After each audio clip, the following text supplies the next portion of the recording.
So hello everyone. तो आज की इस वीडियो में हम शुरू करते हैं।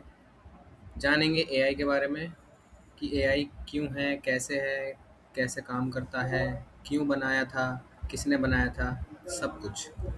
तो सबसे पहले हम इस वीडियो से क्या क्या सीखेंगे, हम ये देखने वाले हैं कौन कौन सी टेक्स्ट बुक हमें रेफ़र करनी चाहिए। इसमें आप ये देख सकते हैं आर्टिफिशियल इंटेलिजेंस का मॉडर्न अप्रोच है, प्यूटर नोवेक की, फिर पाइथन मशीन लर्निंग है। तो काफ़ी सारी बुक हैं, आप रेफ़र कर सकते हैं। तो सबसे पहले हम जानेंगे कि एआई क्या होता है। एआई एक ऐसी टेक्नोलॉजी है जो मशीन को हेल्प करती है कोई भी टास्क परफॉर्म करने के लिए, और उसमें ह्यूमन का कम से कम इंटरवेंशन होना चाहिए। मतलब ह्यूमन की रिक्वायरमेंट बहुत ही कम होनी चाहिए या फिर ना के बराबर होनी चाहिए, कि ह्यूमन तो कुछ करे ही नहीं, सारा काम एआई हमें करके देता रहे। तो इसके लिए हमें क्या-क्या चीज़ों की ज़रूरत पड़ती है। एक तो डाटा की ज़रूरत पड़ती है। सबसे पहला तो इम्पोर्टेंट यही है कि डाटा हमारे पास होना चाहिए, और इससे हम क्या कर सकते हैं, डिसीजन बना सकते हैं, कॉम्प्लेक्स प्रॉब्लम सॉल्व कर सकते हैं। और ये कहाँ यूज़ होता है, हेल्थ केयर में, फाइनेंस में। तो हमें क्या पता लगा एआई क्या है। एआई की एक ऐसी टेक्नोलॉजी है जो मशीन को हेल्प करती है कोई भी टास्क को परफॉर्म करने के लिए। ठीक है। उसके बाद इस वेन डायग्राम में आप देख सकते हैं कि एआई के कौन कौन से सब पार्ट हैं, कौन कौन से सबसेट हैं, एआई से वो कैसे रिलेट करते हैं। जैसे यहाँ पे आप देखेंगे कंप्यूटर साइंस के अंदर एक एआई की ब्रांच होती है। उस एआई ब्रांच के अंदर मशीन लर्निंग होती है। फिर डेटा साइंस यहाँ पे मिल जाएगी आपको। सबसे लास्ट में अंदर डेटा माइनिंग मिलेगी। डेटा से रिलेटेड बहुत सारी चीज़ें हैं, तो इसको आप रेफ़र कर सकते हैं। तो एआई के कुछ फंडामेंटल कॉन्सेप्ट हैं, जैसे neural network and natural language pre processing, computer vision, export system. तो एआई सबसे पहले बात करी थी हमने, एआई क्या होता है। तो एआई में कुछ फंडामेंटल कॉन्सेप्ट हैं, जैसे machine learning, generative AI, natural language processing, expert systems. तो इनको देखते हैं। मशीन लर्निंग क्या है। मशीन लर्निंग एक एआई का सबसेट है। जैसे हमने यहाँ पे देखा था, मशीन लर्निंग जो है वो एआई का सबसेट है। ठीक है। तो ये क्या करता है, ये सिस्टम को बिल्ड करता है डाटा से लर्न करने के लिए। एआई तो एक मेन ब्रांच हो गई कि हम एआई पढ़ रहे हैं, एआई बना रहे हैं, एआई सीख रहे हैं। लेकिन उसके अंदर हमें ऐसी कौन सी सिस्टम है जो डाटा से लर्न करने में हेल्प कर रहा है, तो उसको हम कहते हैं मशीन लर्निंग। कि मशीन किस तरीके से लर्न कर रही है, जो हमने उसे सिखाया है उससे कैसे ऑपरेट कर पा रही है। ठीक है। तो मशीन लर्निंग क्या है, एक एआई का सबसेट है जो फोकस करता है सिस्टम को डाटा से लर्न करने के लिए। अब बात करते हैं जनरेटिव एआई क्या होते हैं। जैसे हम एआई से वीडियो बनवाते हैं, फ़ोटो बनवाते हैं, तो ये जनरेटिव एआई में आते हैं। ये क्या होते हैं, जो कोई भी नया कंटेंट क्रिएट करने में हेल्प करते हैं। ऐसे एआई को हम बोलते हैं जनरेटिव एआई। उसके बाद है नेचुरल लैंग्वेज प्रोसेसिंग। ये क्या करता है, मशीन को हेल्प करता है ह्यूमन लैंग्वेज में अंडरस्टैंड करने के लिए, कि मशीन जो है वो ह्यूमन लैंग्वेज को आसानी से समझ पाए, और जो अपना रेस्पॉन्स दे वो भी ह्यूमन लैंग्वेज में ही होना चाहिए। जैसे कि आपने देखा होगा सिरी है, एलेक्सा है, तो ये सब क्या करते हैं, ये नेचुरल लैंग्वेज के ऊपर काम करते हैं। क्योंकि मशीन को कोई डायरेक्ट भाषा तो समझ में आती नहीं है। हम मोटर से कहें भाई शुरू हो जा, मोटर से कहें बंद हो जा, तो ऐसा तो होना नहीं है। तो ये सब मशीन जो है ये नेचुरल लैंग्वेज से प्रोसेसिंग होती हैं, और उसके बाद ये अंडरस्टैंड कर पाती है ह्यूमन लैंग्वेज को। फिर कुछ एक्सपर्ट सिस्टम होते हैं जो एक तरीके से डिसीजन मेकिंग में हेल्प करते हैं। Expert system are design to simulate the decision making ability of the human experts. ठीक है। और सबसे फिर बात करते हैं कि हमें एआई की नीड क्यों पड़ी। तो एआई क्या करता है, हमारा टाइम सेव करता है, हमारे एरर कम करता है, एफिशिएंसी बढ़ाता है। और टाइम तो सेव करता ही है। उसके बाद टास्क करके देता है हमें, कोई भी, चाहे बड़ा टास्क हो छोटा टास्क हो, और जल्दी, एफिशिएंट। फिर उसके बाद आप देख सकते हैं एआई डेली लाइफ में कहाँ का यूज़ होता है। बैंकिंग एंड फाइनेंसिंग में रिवॉर्ड्स वगैरह मिलते हैं, किसको कैसा रिवॉर्ड देना है पसंद के अनुसार। व्हीकल रिकॉग्नाइजेशन में, हेल्थ केयर में, वीडियो गेम में, social media, e commerce, prediction करने में एआई हेल्प करता है। तो हम बात करते हैं एआई क्या नहीं है। तो ये तुमने देख लिया। अब एआई का एक और डेफिनेशन भी होती है। एआई ऐसे सिस्टम होते हैं जो डेटा से लर्न करते हैं। मैंने आपको बताया था कि डेटा इसमें बहुत ज़रूरी है, कि डेटा अगर नहीं है तो एआई मॉडल का कोई महत्व भी नहीं है। तो डेटा से एआई लर्न करता है, और उस डेटा के बेसिस पे ही हमको रिस्पॉन्स देता है। जैसा हम उसको डेटा देंगे ऐसा ही वो हमको जवाब देगा। अब इसके एग्जांपल हैं जैसे सिरी, एलेक्सा, गूगल, नेटफ्लिक्स रिकमेंडेशन। अब ये नेटफ्लिक्स रिकमेंडेशन कैसे काम करता है, ये पहले देखता है कि जो हमारा यूज़र है वो कैसी मूवी देख रहा है, कैसे काम, क्या क्या उसको पसंद है, कैसी मूवी देखनी उसको पसंद है। तो वो उस डेटा को फिर एनालाइज करता है। फिर उसी एनालिसिस के बेसिस पे वो रिकमेंडेशन करता है कि आपको, आपने पहले ऐसी वीडियो देखी थी, तब आपको इससे रिलेटेड ही ऐसी वीडियो देखनी चाहिए। समझ रहे हो। अब एआई क्या नहीं है। एआई वो नहीं है जो सिर्फ सिंपल रूल बेस्ड प्रोग्राम होते हैं, मतलब जो खुद से लर्न नहीं कर सकते। जैसे कैलकुलेटर है, तो कैलकुलेटर क्या करता है। कैलकुलेटर, आप उसको कोई भी कैलकुलेशन करने के लिए दो, तो वो आपको सीधा 2+2 4 ला के दे देगा।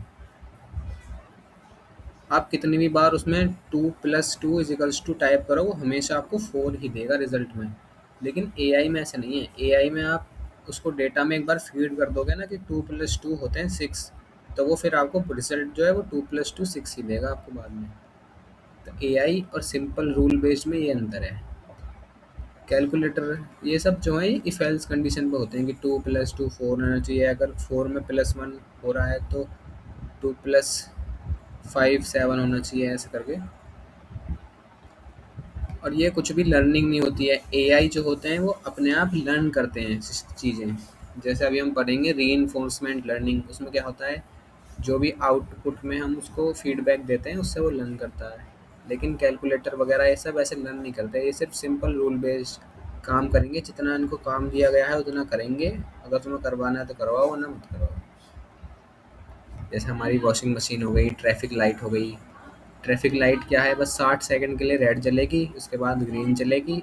अब चाहे कितनी भी गाड़ी खड़ी हो, इसका बस फिक्स है 60 सेकंड चलना है, 60 सेकंड बंद होना है। ये हो गए एआई जो नहीं है। तो बेसिक डिफरेंस है ये। एआई क्या है, एआई नहीं है जो डेटा से लर्न करते हैं और ये फिक्स्ड रूल को फॉलो करते हैं। ये प्लान कर सकते हैं, डिसीजन मेकिंग है, और ये सिंपल रूल बेस्ड प्रोग्राम है। ठीक है। यहाँ देख सकते हैं ऑटोमेशन विदाउट इंटेलिजेंस, और यहाँ पे ये इम्प्रूव्स ओवर टाइम। जैसे हमारे chatbot, self driving cars, traffic light, basic calculator, ये नहीं है। तो ह्यूमन में, इसमें ह्यूमन का कितना इंटरवेंशन होना चाहिए। ह्यूमन का सबसे पहले तो होना चाहिए, ह्यूमन को एआई को डाटा प्रोवाइड करना है, इन्फॉर्मेशन कहाँ स्टोर करनी है, इन्फॉर्मेशन कहाँ पे रिट्रीव करनी है, एक्शन कैसे लेने हैं, एआई मॉडल का जो भी हमारा डिसीजन आ रहा है उसको हमें किस प्रकार यूज़ करना है। तो ये सब चीज़ें ह्यूमन की तरफ से रहेंगी। तो ह्यूमन इंटेलिजेंस और एआई में मैंने आपको बेसिक डिफरेंस यहाँ दे दिए हैं। ये सब, ये आप एक बार पीडीएफ में पढ़ लेना। तो एआई, मशीन लर्निंग और डीप लर्निंग का मैंने एक बेसिक समझाने के लिए ये वेन डायग्राम दिया था कि एआई के अंदर आती है मशीन लर्निंग, फिर मशीन लर्निंग के अंदर आती है डीप लर्निंग। कुछ लोग इसे ऐसे पैरेलल समझ लेते हैं कि एआई अलग है और मशीन लैंग्वेज अलग है और डीप लर्निंग अलग है। तो ऐसा नहीं है। डीप लर्निंग जो है वो इन दोनों का सब पार्ट है। कोई भी मशीन सीखेगी तो वो डीप लर्निंग की मदद से सीखेगी। फिर वो जो पूरा आउटपुट आएगा उसको हम बोलेंगे एआई। समझ रहे हो। एआई, एमएल और डीएल में क्या अंतर है। एआई मतलब आर्टिफिशियल इंटेलिजेंस, मशीन लर्निंग और डीप लर्निंग में क्या क्या अंतर है? एआई जो है वो ह्यूमन इंटेलिजेंस को ख़त्म कर देता है एक तरीके से। जैसे मैं इसका कलर चेंज कर देता हूँ। Make decision and ML is a subset of AI that use the algorithm to learn pattern. ये क्या करता है, डाटा के अंदर जो जो पैटर्न है उनसे लर्न करता है। जैसे हमारे पास एक डाटा है, अब डाटा में क्या क्या पैटर्न है, जैसे मैंने आपको लिख दिया यहाँ पे है 2 4 6। तो एमएल क्या करेगा, इसको पैटर्न को आइडेंटिफाई करेगा कि हर नंबर जो है वो 2 का मल्टीपल है और +2 हो रहा है। तो ये जो काम करेगा ये एमएल करेगा आपका। ठीक है। डीएल जो है वो एआई का सबसेट है। डीएल बहुत ही कॉम्प्लेक्स टास्क को परफॉर्म करने में यूज़ होता है, और जो अंदर के बहुत गहरे गहरे न्यूरल नेटवर्क्स होते हैं उनमें हम डीएल का इस्तेमाल करते हैं। तो इन सब चीज़ों को पढ़ लेना आप एक बार।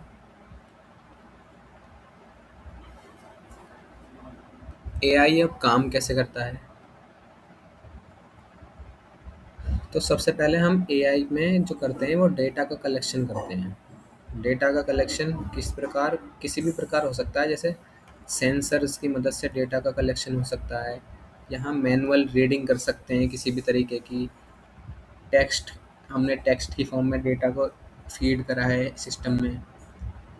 और डेटा किसी भी प्रकार का हो सकता है, हमारा वेदर कास्टिंग के लिए डेटा हो सकता है, हमारा सॉइल के अंदर कितना मॉइस्चर है उसके लिए वेदर डेटा हो सकता है, और एनिमल आइडेंटिफिकेशन के लिए हमारा डेटा हो सकता है कि कैट है, डॉग है, क्या है। हमें जो भी टास्क करवाने हैं उसके हिसाब से अपना अपना डेटा आपको मिल जाएगा, आपको फीड कराना पड़ेगा। उसके बाद प्रोसेसिंग एंड लर्निंग। अब उस डेटा की मदद से हमें मशीन को कैपेबल बनाना है कि वो उस डेटा से लर्न करे। जैसे मैंने डेटा तो इसको दे दिया काफ़ी सारा कि ये डेटा है, ये डेटा है, लेकिन ये इसको एक पैटर्न आइडेंटिफाई करेगा कि हाँ इस डेटा के अंदर कुछ पैटर्न फॉलो हो रहा है। जैसे मैंने इसको कैट की या डॉग की फ़ोटो दी क्या बहुत सारी, तो ये देखेगा देखेगा कि जो मेनली जो छोटी हाइट के एनिमल हैं और जिनके कान जो हैं वो काफ़ी बड़े से हैं, वो हमारी कैट हो जाएगी, छोटी सी नाक। तो ये सब कैट के अंदर आ जाएगा। लेकिन डॉग हाइट में बड़े हैं तो वो डॉग की कैटेगरी में आ जाएंगे। ठीक है। तो ये क्या करेगा कि जो हमारा एल्गोरिदम है ये इस डेटा से लर्न करेगा कि मैं आइडेंटिफाई कर सकता हूँ कि डॉग कौन सा है और कैट कौन सा है। तो इस वाले प्रोसेस में होती है प्रोसेसिंग एंड लर्निंग। इसने एक पैटर्न आइडेंटिफाई कर लिया, फिर उसके बाद हम मॉडल की ट्रेनिंग करवाएंगे ट्रेनिंग डेटा पे। एक तरीके से यही है कि हम डेटा से ट्रेनिंग, ट्रेनिंग और लर्निंग से थोड़ी थोड़ी सेम सेम सी होती हैं। लर्निंग में तो क्या होता है, वो पैटर्न आइडेंटिफाई करता है। ट्रेनिंग में क्या होता है कि हम बहुत सारा डेटा देके उसे ट्रेन करते हैं कि अपने जो तुमने अभी पैटर्न करा है उसे मैच कर लो कि ये होता है, इससे और एक्यूरेसी आ जाए। उसके बाद आती है हमारी डिसीजन मेकिंग। डिसीजन मेकिंग में क्या है, अब हम उसे एक पिक्चर देंगे और उससे पूछेंगे कि बताओ ये कैट है या डॉग है, तो ये हमें प्रिडिक्शन करके देगा कि ये कैट है या डॉग है, जो भी पिक्चर होगी जिसकी भी। तो ये हो गया इसका डिसीजन मेकिंग वाला। अब हम बात करते हैं फीडबैक एंड इम्प्रूवमेंट की। तो जो भी उसने डिसीजन दिया हमें, आउटपुट हम उसने हमको दिया, अब हम क्या करेंगे उसको फीडबैक देंगे। हम देंगे अपना फीडबैक। फीडबैक कैसा भी हो सकता है, पॉजिटिव भी हो सकता है और नेगेटिव भी हो सकता है। पॉजिटिव में हम उसको बता रहे हैं कि हाँ भाई तुमने बहुत अच्छा प्रेडिक्शन करी है और ऐसे ही करते रहो, कीप इट अप। लेकिन अगर नेगेटिव रेस्पॉन्स है तो हम उसको बताना चाह रहे हैं कि तुमने गलत करी है, तुम्हें अपने डेटा में अपडेट करने की ज़रूरत है। तो इसी इसी को कहते हैं लर्निंग करना। तो कैलकुलेटर ये नहीं कर पाता, तो एआई अब इसको लर्न करेगा कि हाँ मैंने गलत प्रेडिक्शन करी है, मैंने कैट की जगह डॉग बता दिया, या फिर वो सोचेगा हाँ ये वाला फीचर भी कैट के अंदर मैं अब से मेंशन कर लूँगा, तो ये कैट के अंदर होगा। तो ये हमारा वेन डायग्राम से समझ सकते हैं। Data collection, data pre processing, model selection, उसके बाद मॉडल की ट्रेनिंग होगी, फिर हम उसको टेस्ट करके देखेंगे एक बार। टेस्ट करना इसलिए ज़रूरी है कि जब हम अपना फाइनल रिज़ल्ट चेक करेंगे, उससे पहले हम एक बार टेस्ट करना चाहते हैं कि हाँ, हमारा मॉडल सही से काम कर रहा है या नहीं कर रहा। अगर वहाँ कुछ पहले ही टेस्टिंग में गलती दिखाता है, तो हम फिर से ट्रेनिंग कराते हैं। लेकिन अगर टेस्ट में पास हो जाता है, तो हम मॉडल ऑप्टिमाइज़ेशन में कर देते हैं। ऑप्टिमाइज़ेशन मतलब एक तरीके से उसको तैयार हो गया कि हाँ, हमारा बन गया मॉडल। फिर उसको हम डिप्लॉय कर देते हैं। किसी भी हमें वेबसाइट में लगाना है या अपलोड अब एआई को यूज़ करना है, तो उसको डिप्लॉयमेंट हो जाता है उसका। फिर उसके बाद वो सीखता रहता है अपना-अपना, जैसे-जैसे करता रहता है काम, वैसे सीखता रहता है। अब हम बात करेंगे एआई के कितने टाइप्स होते हैं। तो हमने 2 कैटेगरी में बाँटा है एआई को। पहली कैटेगरी है कैपेसिटी के बेसिस पे, दूसरी है फंक्शनैलिटी के बेसिस पे। तो बात करते हैं आगे। तो सबसे पहले कैपेसिटी के बेसिस पे हमारा होता है नैरो एआई। नैरो एआई को वीक एआई भी बोलते हैं। फिर उसके बाद होता है जनरल एआई, उसको हम स्ट्रॉन्ग एआई भी बोलते हैं। फिर होता है हमारा सुपर एआई। तो इनमें क्या डिफरेंस है? जनरल एआई जो होते हैं वो सिर्फ कुछ स्पेसिफिक टास्क को परफॉर्म करने के लिए बनाए जाते हैं। जैसे हमारा गूगल ट्रांसलेटर हो गया, तो ये क्या करेगा, बस हिंदी की इंग्लिश बताएगा और कुछ नहीं कर पाएगा, ना आपकी पिक्चर को एनालाइज कर पाएगा, ना कुछ ना कुछ। सिर्फ हिंदी की इंग्लिश या किसी भी लैंग्वेज को दूसरी अदर लैंग्वेज में ट्रांसलेट कर देगा। तो ये एक फिक्स्ड काम करने के लिए हो गया। फिर हमारा आता है जर्नल एआई। जर्नल एआई क्या होते हैं? जो थोड़े इससे एडवांस होते हैं, जो अपने आप में सोच सकते हैं, सीख सकते हैं और कुछ भी इंटेलेक्चुअल कुछ भी टास्क परफॉर्म कर सकते हैं, जो हम ह्यूमन उसको देंगे, ह्यूमन की तरह। जैसे अ,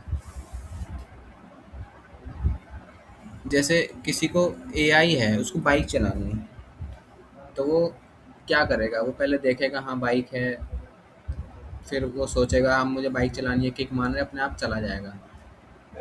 लेकिन ऐसे एआई जो हैं वो अभी हमने इस्टेब्लिश कर नहीं पाए हैं हम, तो ये अभी थ्योरेटिकल है। हम इसको अचीव करने में अभी असमर्थ हैं, लेकिन हम कोशिश कर रहे हैं कि हम ऐसे एडवांस एआई बना लें जो हम कर पाएँ। ऐसे एआई मॉडल्स बना लें जो अपने आप थिंक कर सकें और अपने आप लर्न कर सकें, अपने आप डेटा कलेक्ट कर रहे हैं, अपने आप ही एनालाइज कर रहे हैं, सब कुछ अपने आप कर रहे हैं। फिर आते हैं सुपर एआई। सुपर एआई क्या होते हैं? ये ऐसे होते हैं जो ह्यूमन इंटेलिजेंस के ऊपर भी पहुंच जाते हैं कि हाँ भाई हम तो ह्यूमन से भी सुपीरियर हैं, जो अपने खुद से सोच सकते हैं। आपको लगता है कि ऐसा कोई एआई हम बना सकते हैं जो आप खुद के बारे में सोच सकते हैं कि हाँ हम एआई हैं, ये ह्यूमन है, ये हम इन्होंने हमें बनाया है? मुझे तो नहीं लगता है, क्योंकि एआई सिर्फ डेटा से लर्न कर सकते हैं, लेकिन एआई खुद एक मशीन है, वो खुद सोचने लगे कि हाँ मैं सुपीरियर हूँ, मैं ऐसे काम कर सकता हूँ। मुझे तो नहीं लगता ऐसा। चलो देखेंगे। तो ये 3 टाइप के एआई हो गए, narrow AI, general AI and super AI. General AI जो खुद सोच सकते हैं और काफ़ी सारे टास्क एक साथ परफॉर्म कर सकते हैं, लेकिन ये अभी थ्योरेटिकल है सिर्फ। फिर एआई को हम दूसरी कैटेगरी मैंने बताई थी फंक्शनैलिटी के बेसिस पर। तो इसमें कौन कौन से टाइप होते हैं? Reactive machine. ये क्या होते हैं? ये सिर्फ किसी सिचुएशन में एकदम से रिएक्ट करेंगे और फिर बस रुक जाएंगे। तो इनके पास कोई खुद की मेमोरी नहीं होती। जैसे हमने स्टार्टिंग में सबसे पहले एक चेस प्लेयर बना था कंप्यूटर, वो खुद चेस खेल सकता है, तो वो अपने डिसीजन एक तरीके से खुद ही तो ले रहा है, तो वो भी एक एआई है। लेकिन वो बस एक डिसीजन लेगा, हाँ मुझे ये वाला प्यादा चलना है या ये वाला कैमल चलना है, एलिफेंट चलना है। उसके बाद नए नए सिरे से फिर से स्टार्ट होगा। तो इसके अंदर कोई भी मेमोरी नहीं होती। तो ये होते हैं रिएक्टिव मशीन्स। फिर दूसरे होते हैं लिमिटेड मेमोरी। लिमिटेड मेमोरी क्या होते हैं? जो पास्ट डाटा को कुछ शॉर्ट टाइम के लिए रखते हैं। जैसे हमारी सेल्फ ड्राइविंग कार हो गई। एक हमारे पास कस्टमर बैठा गाड़ी के अंदर, उसने कहा कि मुझे यहाँ से यहाँ जाना है, तो सेल्फ ड्राइविंग कार उसको लेके जाएगी, उसका पूरा ट्रैवलिंग का ट्रैक रिकॉर्ड रहेगा। लेकिन जैसे ही वो उतर जाएगा, उसके कुछ देर बाद वो भूल जाएगा और वो नई सिरे से फिर नया कस्टमर के साथ नया अपना सिस्टम शुरू करेगा। फिर होते हैं एक थ्योरी ऑफ माइंड। ये क्या होते हैं? ये ऐसे एआई सिस्टम होते हैं जो ह्यूमन को अंडरस्टैंड कर सकते हैं, उनके इमोशंस, उनके बिलीफ और ह्यूमन इंटेंटेशन कि हाँ ये इंसान सच बोल रहा है, झूठ बोल रहा है। जैसे हम अभी तो हम कुछ भी सर्च कर लेते हैं कि हाँ भाई ये बताओ ये बताओ, फिर वो बाद में ये थ्योरी ऑफ माइंड एआई ऐसे होते हैं, वो खुद अंडरस्टैंड कर पाते हैं ह्यूमन के इमोशंस को, फेशियल एक्सप्रेशन को देख के। फिर अगले आते हैं हमारे पास सेल्फ अवेयर एआई।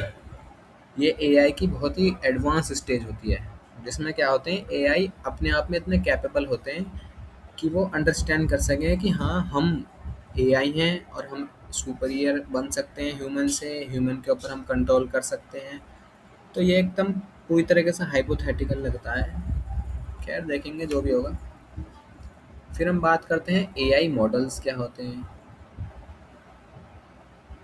तो असलियत में जो एआई के अंदर जो काम करता है वो ये एआई मॉडल्स ही होते हैं। अगर आप कहीं भी जाओगे या कुछ एआई मॉडल बनाओगे या आगे सीखोगे, तो आपको एआई तो एक सब्जेक्ट हो गया, जैसे फिजिक्स है। अब हम फिजिक्स में अंदर पढ़ते हैं तो कोई हम ये तो नहीं पढ़ते हम फिजिक्स कोई टॉपिक हो। टॉपिक तो अलग अलग हैं, उसमें बर्नौली है, फ्लूइड मैकेनिक्स, इलास्टिसिटी, बहुत सारे कॉन्सेप्ट हैं, लॉ ऑफ मोशन वगैरह। तो ये टॉपिक हम पढ़ते हैं। ऐसी एआई के अंदर एआई एक पूरा कॉन्सेप्ट का नाम है, लेकिन उसके अंदर काम हमें क्या कौन करके दे रहा है, वो है ये एआई के मॉडल्स। ठीक है? जैसे गाड़ी है, गाड़ी को हमने कह दिया हाँ गाड़ी बहुत अच्छी है तुम्हारी, बहुत बढ़िया चलती है, लेकिन उसके अंदर चल कौन रहा है, काम कौन करके दे रहा है, उसका इंजन। तो ये एआई के जो मॉडल्स हैं ये उसका इंजन हो गए। समझे तुम? तो यही डाटा से लर्न करते हैं और डिसीजन मेकिंग होते हैं। जब भी आप आगे एआई पढ़ोगे तो आप ये मॉडल्स ही प्रिपेयर करोगे। जो जितना अच्छे मॉडल्स बनाएगा उतना बढ़िया एआई इंजीनियर, जो नहीं बना पाएगा उतना अच्छा नहीं है। तो these model help AI to perform task by recognising pattern. यही पैटर्न को रिकॉग्नाइज करते हैं और टास्क परफॉर्म करते हैं। काफ़ी सारे मॉडल होते हैं। पहले मॉडल है सुपरवाइज लर्निंग मॉडल। तो ये मॉडल कौन से होते हैं? जो लेबल्ड डेटा से लर्न करते हैं। लेबल्ड डेटा कौन सा होता है? जिसके नीचे लेबल लग रहा हुआ है, ऐसे याद कर लो। जैसे एक कैट है, एक डॉग का है, तो मैंने इसके नीचे लिख दिया कि हाँ भाई ये वाला कैट का है, ये वाला डॉग का है। ऐसे ही मैंने इसको बहुत सारे डेटा दे दिया अलग अलग, कि ऐसे बहुत सारे डेटा हैं जो कैट के हैं, ऐसे बहुत सारे डेटा हैं जो डॉग के हैं। ठीक है? तो ये हो गया हमारा लेबल्ड डेटा। तो इस लेबल डेटा से जो मॉडल लर्न करते हैं उनको हम बोलते हैं सुपरवाइज्ड लर्निंग मॉडल्स। ठीक है? तो जैसे हमारे स्पैम फिल्टरिंग हो गए। अब हमने एक ईमेल इसको दिया इनपुट में डेटा के तौर पे, काफ़ी सारे हमने ईमेल दिए और हमने उसको बता दिया कि हाँ भाई देखो ये स्पैम वाला है, ये नॉन स्पैम है, और ये वाला नॉन स्पैम है, ये वाला स्पैम का ईमेल है। तो फिर इसके बेसिस पे ये लर्न करेगा और फिर हमको बताएगा कि हाँ, फिर हम पूछेंगे अब तुम ये बताओ कि क्या ये वाला स्पैम का है या नॉन स्पैम का है। तो ये इन सब से लर्न करके हमको बताएगा कि हाँ ये वाला स्पैम का है या नहीं है। तो ये होते हैं सुपरवाइज्ड लर्निंग मॉडल्स। अब आते हैं unsupervised learning models. Unsupervised learning model वो होते हैं जो अनलेबल्ड डेटा से लर्न करते हैं। बहुत ही बस यही डिफरेंस है इनमें। अनलेबल्ड डेटा मतलब जैसे मैंने इसको एक फ़ोटो दे दी, बहुत सारी फ़ोटो दी, कैट की, डॉग की। मैंने उनमें अब नीचे लिखा नहीं है कि ये किसकी है, बस फ़ोटो है, किसकी है ना, इसको एआई को पता ही नहीं है, कुछ भी लेबल ही नहीं दिया। तो अब ये अपने आप पैटर्न को फॉलो करेगा और अंडरस्टैंड करेगा कि कौन कौन सी एआई की हैं, नहीं कौन कौन सी कैट की हैं, कौन कौन सी डॉग की हैं। तो इस वाली लर्निंग को बोलते हैं हम सुपरवाइज्ड लर्निंग। इसी के अंदर यूज़ होती है, डीप लर्निंग भी इसी के अंदर यूज़ होती है, क्योंकि अब एआई को दिख तो नहीं रहा कौन सा कैट का है कौन सा डॉग का है, इसलिए वो डीप लर्निंग का यूज़ करेगा एनालाइज करने के लिए पैटर्न को। ठीक है, वो उसमें हिडन स्ट्रक्चर और कॉम्प्लेक्स डेटा सेट को अंडरस्टैंड करने के लिए। फिर आते हैं हमारे री इन्फोर्समेंट लर्निंग मॉडल्स। ये क्या होते हैं, ये कैसे लर्न करते हैं? लर्न डेटा तो इनका ऐसे ही रहता है जैसे अनसुपरवाइज्ड और सुपरवाइज्ड का रहता है, लेकिन इनमें क्या खासियत होती है, ये जब आउटपुट हमको देते हैं, इन्होंने हमको आउटपुट दिया, अब हमने जो इनको फीडबैक दिया तो उसके बेसिस पे ये काम करते हैं। अगर हमने इनको पॉजिटिव फीडबैक दिया तो ये समझ जाएंगे हाँ मैंने सही प्रेडिक्शन करी है, अच्छा है। नेगेटिव दिया तो ये समझ जाएंगे कि मुझे अपडेट करना है सिस्टम या डेटा में जो भी चेंजेस करने हैं। तो ये जो मॉडल्स होते हैं ये फीडबैक के बेसिस पे अपना लर्निंग करते हैं। हम इनको रिवॉर्ड्स या फिर पेनल्टी के तौर पर भी समझ सकते हैं कि अगर इसने अच्छा काम किया है तो हम इसको रिवॉर्ड देंगे, सही प्रेडिक्शन की है तो रिवॉर्ड देंगे, अगर गलत प्रेडिक्शन की है, कोई वेग आंसर दिया है तो हम इसको पेनल्टी लगा सकते हैं कि तुमने गलत आंसर दिया है, इसको अपडेट करो या इसको मॉडिफाई करो। तो ये हो गए हमारे रीइंफोर्समेंट लर्निंग मॉडल्स। 3 टाइप के लर्निंग मॉडल हैं, सुपरवाइज्ड लर्निंग मॉडल, अनसुपरवाइज्ड और रीइंफोर्समेंट। फिर आती है एआई की हिस्ट्री। तो सबसे पहले 1642 में इसका नाम लिया गया था एआई का, और मैकेनिकल कैलकुलेटर बनाया था पहली बार। किसने बनाया था? ब्लेज पास्कल ने। ठीक है, प्रोग्रामिंग मशीन के अंदर जो एआई को पहली बार इस्टेब्लिश किया था वो इन्होंने किया था, चार्ल्स बेबेज ने। ठीक है, तो ये हिस्ट्री है पूरी, आप इसको पढ़ लेना, मैं पीडीएफ का लिंक जो है वो डिस्क्रिप्शन में दे दूँगा। तो आगे हम एआई की हिस्ट्री के मैंने पीरियड के बेसिस पे इसको लिख दिया है, जैसे अर्ली आइडिया कहाँ से आया, फिर एआई की इमर्जेस कहाँ से हुई, उसके बाद पहली बार बूम कहाँ पे आया एआई का, फर्स्ट टाइम नाम या फर्स्ट टाइम मतलब उसमें कहाँ पे आया जानकारी में लोगों की कि हाँ एआई भी हम यूज़ कर सकते हैं। फिर बढ़िया बढ़िया सिस्टम बनने लगे एआई के ऊपर। फिर मशीन लर्निंग एरा कहाँ से शुरू हुआ, डीप लर्निंग रिवॉल्यूशंस कैसे आए, फिर एआई के अंदर फ्यूचर क्या क्या है, लोगों को क्या क्या स्कोप दिख रहा है। तो ये स्मार्ट असिस्टेंस में हेल्प कर सकते हैं, ऑफिस वर्क को हैंडल कर सकता है एआई, आगे जाके फ्यूचर में ईमेल रिपोर्ट्स शेड्यूलिंग कर सकता है। ये तो वैसे अभी आप देख सकते हो करना शुरू कर दिया है इसने। और जनरल एआई जैसे आजकल के एआई तो अभी नैरो हैं जो सिर्फ स्पेसिफिक टास्क परफॉर्म कर पाते हैं, लेकिन क्या पता हम फ्यूचर में ऐसे एआई बना लें जो काफ़ी जर्नल, मतलब बहुत सारे टास्क एक साथ परफॉर्म कर पाएँ, बहुत सारे नहीं मतलब काफ़ी सारे, जो नैरो एआई से एडवांस हों। ठीक है, और एजुकेशन में हेल्प करेंगे, हर बच्चे के ऊपर हमारा, हम उसकी परफॉर्मेंस को एनालाइज कर सकते हैं। फिर हम एआई को हेल्थ केयर में देखेंगे। एआई एक्सरे एमआरआई इन सब मशीन में हेल्प कर सकता है कि कौन सी डिसीज़ है, डिसीज़ प्रिडिक्शन के लिए, job automation and new job creation में है एआई हेल्प तो नहीं करेगा, मतलब लोग एआई को सीखेंगे तो नई जॉब डेवलप होंगी। एडवांटेजेस ऑफ एआई क्या हैं? एआई एफिशिएंट है, डिसीजन मेकिंग इम्प्रूव करता है, और पर्सनलाइज हो गया, जैसे अपने एक्सपीरियंस के हिसाब से ही हमें रिकमेंडेशन कर सकता है, या यूज़र के काफ़ी सारे डेटा को एक साथ एनालाइज कर सकता है। ठीक है, data analysis and prediction recognisation. फिर हमारे पास एआई, अब रिसेंट ट्रेंड कौन कौन से एआई के आप सबने सुने होंगे, चैट जीपीटी है, जेमिनाई, क्लॉड। और जनरेटिव एआई कौन कौन से हो गए, जैसे वीडियो बनाने के DALL-E, Midjourney, Copilot हो गए। और एक्सप्लेनेबल एआई जो काफ़ी सारी डेटा को, हार्ड कॉम्प्लेक्स चीज़ों को बहुत ही आसान भाषा में हमको समझा देते हैं, तो उनको बोलते हैं एक्सप्लेनेबल एआई। एज एआई हम अगली यूनिट में पढ़ेंगे।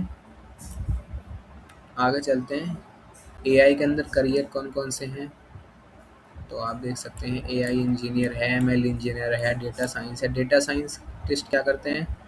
वो एआई के अंदर जब हमें डेटा की ज़रूरत पड़ती है तो उसमें डेटा प्रोवाइड करते हैं हमें डेटा साइंटिस्ट। फिर उसके बाद research scientist, AI production manager. ठीक है। अब एआई जॉब को अफेक्ट कैसे करेगा? कोई काम अब रिपीटेशन वाला काम है तो वो इंसान करते हैं पहले। किस जैसे हमें किसी भी एक्सेल शीट के अंदर बहुत सारी एंट्री करनी है, तो एक्सेल के अंदर एआई आने लगा है, वो काम को आसान कर देता है। अब एआई डेवलपर होने लगे हैं, कोई भी वेबसाइट बनवानी है एआई को अपना टेक्स्ट दो, वो आपका काम कर देगा, एआई बना देगा। ठीक है। Real world application health care के अंदर है, रिटेल के अंदर है, मैन्युफैक्चरिंग के अंदर है। अब एआई के अंदर चैलेंजेस क्या आते हैं? एक तो डेटा प्राइवेसी का, कभी कभी क्या होता है एआई जो है वो डेटा लीक कर देता है। और ट्रांसपेरेंसी कम होती है। हम एआई से मशीन को तो हम कंट्रोल नहीं कर सकते ना कि तुम जब कोई भी यूज़र कुछ मांगे तो तुम देना मत उसे। जॉब डिस्प्लेसमेंट को लोगों का डर लगता रहता है। और इसके अंदर हम टूल कौन कौन से यूज़ करेंगे? मेनली तो इसके अंदर हम पाइथन यूज़ करते हैं। पाइथन यूज़ करके हम मशीन लर्निंग मॉडल बना सकते हैं, बेसिक वगैरह। फिर सी प्लस प्लस हो गए, वो हाई परफॉर्मेंस एप्लीकेशन के लिए हो गए। फ्रेमवर्क कौन कौन सी लाइब्रेरी हम यूज़ करते हैं? जैसे स्काईकेटलर्न है, पाईटॉर्च है, स्पासी है, और डिटेक्ट्रॉन है। डेटा विजुअलाइजेशन के लिए टूल, मतलब डेटा को क्लीन करेंगे हम कौन कौन से पांडा से, नमपाई, डैश, सीबॉन से हम विजुअलाइजेशन करते हैं। सीबॉन, मैटप्लॉट, ये सब है। माइक्रोसॉफ्ट एज्योर, गिटहब, ये सब वर्जन कंट्रोल हमारे सॉफ्टवेयर आ गए। अब एआई के अंदर टेक्निक्स हमने सब पढ़ चुके हैं। मशीन लर्निंग कौन कौन सी होती है? Supervised, unsupervised, reinforcement learning, semi supervised. फिर डीप लर्निंग के अंदर कौन कौन से कॉन्सेप्ट पढ़ते हैं हम? ये आते हैं artificial neural networks, recurrent neural networks, convolution neural networks, transformer. ये सब हम आगे डीप में हैं, ये सब मैं बता रहा हूँ कि कौन कौन सी टेक्निक्स होती हैं जो हम इनके अंदर पढ़ते हैं। जैसे न्यू नेचुरल लैंग्वेज प्रोसेसिंग में हम क्या क्या करेंगे? टोकनाइजेशन पढ़ते हैं, स्ट्रीमिंग करते हैं, से सब नॉलेज। और रोबोटिक्स एंड परसेप्शंस में क्या क्या चीज़ें हैं। तो यहीं पे हमारा वीडियो का एंड होता है। So thank you for watching.